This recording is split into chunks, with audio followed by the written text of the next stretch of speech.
So with the A77 II, I'll just show you guys briefly. If you want to do motion tracking, which is phenomenal with this camera, you have to push the function button and turn. This is your tracking down in the corner, and if you select it, you can turn it off or on.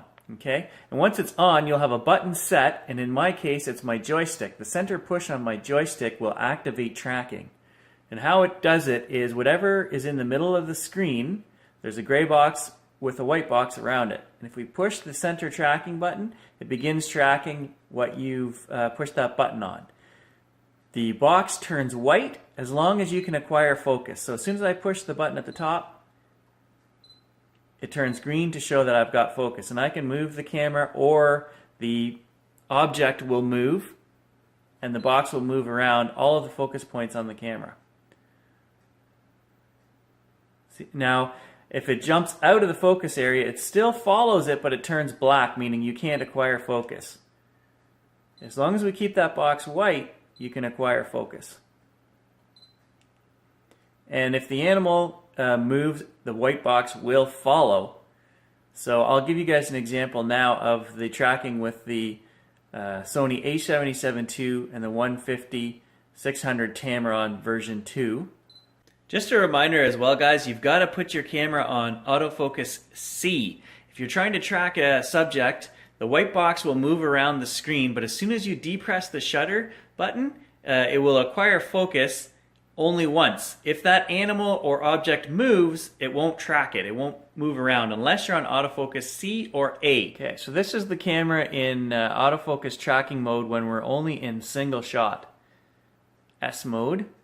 So we're still following the item that we've clicked on to track, but as soon as we depress the shutter, see what happens? The green box doesn't move. It won't track the animal, or in this case, I think we're actually tracking the hole that the mole is coming out of, but it won't move. And I'll show you what happens when we switch to continuous autofocus, okay?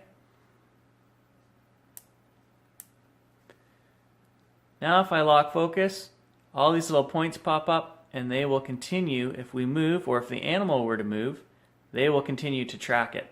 Okay, so you got to make sure that your camera is in autofocus C or A mode. A will determine whether the object is stationary or moving, and it will move itself into continuous tracking if it needs to, and if it's stationary, it will go back to the single tracking mode.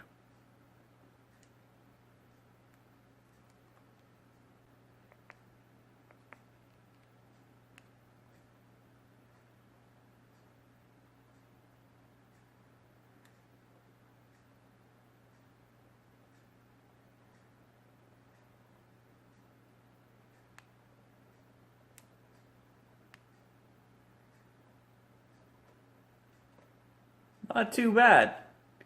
It was more a matter of me being slow with the camera following him than the tracking. The tracking was keeping up all right. So right now we're in expanded flexible spot focusing, guys. If we push the function button and you go into the focus area tab, another way to do this is to go down to the very bottom one, which is lock on autofocus expanded flexible spot.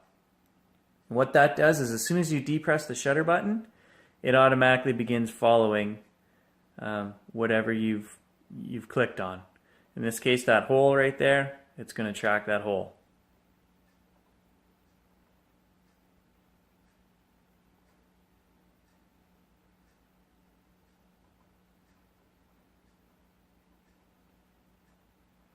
So all we can take away from this video, guys, is that it works. All of the operations do work with the Tamron 150-600. It's silent, it seems fairly quick, and that's about all we can tell. It doesn't seem any better or worse than any of the other lenses I own, so it works.